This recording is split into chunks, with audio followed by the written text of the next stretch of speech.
नमस्कार, आप सबका स्वागत है। मेरा नाम है विराट मौर्य और मैं आशा करता हूँ आप सब बहुत अच्छे होंगे। इस एपिसोड में हम बात करेंगे सम्राट अशोक के इतिहास और उनकी धार्मिक नीतियों की। काफ़ी यूट्यूबर्स, तथाकथित इतिहासकार और लेखक हैं जो सम्राट अशोक को एक अत्याचारी शासक मानते हैं। इन यूट्यूबर्स और सो कॉल्ड हिस्टोरियंस का कहना है कि सम्राट अशोक ने बौद्ध धर्म के अतिरिक्त सभी धर्मों पर अत्याचार किए थे। कुछ तथाकथित इतिहासकारों का तो ये भी मानना है कि सम्राट अशोक की धार्मिक नीतियाँ ब्राह्मण विरोधी थी।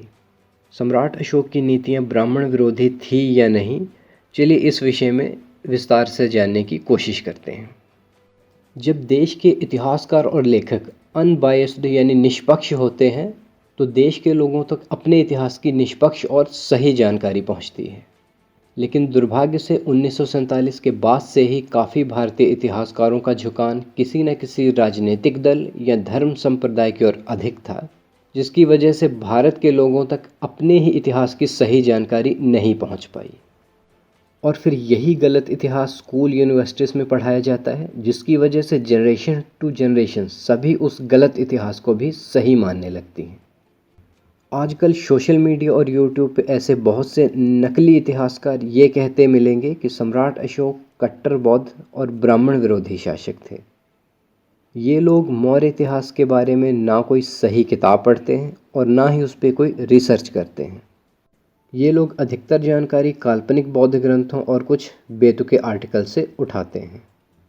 The decline of Buddhism in India नाम की किताब के पेज नंबर 111 पे लिखा है, सम्राट अशोक द्वारा अपने शिलालेखों में ब्राह्मणों और साधु सन्यासियों के सम्मान के बारे में लिखवाया गया था, जिससे यह बात सिद्ध होती है कि सम्राट अशोक ब्राह्मण विरोधी नहीं थे।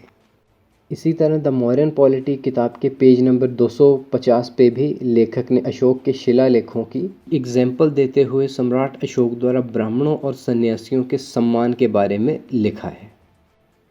मैनुअल ऑफ इंडियन बुद्धिज़्म किताब के पेज नंबर 113 में बताया गया है कि बौद्ध ग्रंथों में लिखा गया था कि सम्राट अशोक ने 60,000 सन्यासियों, जिनमें ब्राह्मण भी शामिल थे, उनको दान और दक्षिणा देना बंद कर दिया था। लेकिन सम्राट अशोक के शिलालेख बिल्कुल इसके विपरीत हैं। शिलालेखों में अशोक द्वारा हर धर्म संप्रदाय के संरक्षण की बातें लिखवाई गई थी। इन सभी तथ्यों से ये बात साफ हो जाती है कि सम्राट अशोक की धार्मिक नीतियाँ किसी प्रकार से भी ब्राह्मण विरोधी नहीं थी। इतिहासकारों द्वारा भी सम्राट अशोक को सभी धर्म संप्रदायों का सम्मान करने वाला शासक माना जाता है। लेकिन यूट्यूब और सोशल मीडिया के महात्मा अशोक का इतिहास इससे बिल्कुल उलट बताते हैं, क्योंकि ये लोग ऑथेंटिक बुक्स नहीं पढ़ते। इनकी रिसर्च सोशल मीडिया पे शुरू होती है और सोशल मीडिया पे ही ख़त्म हो जाती है। मैं आशा करता हूँ ये एपिसोड और इसमें दी गई जानकारी आप सबको बहुत पसंद आई होगी। जल्दी मिलते हैं एक नए एपिसोड के साथ, तब तक के लिए नमस्कार।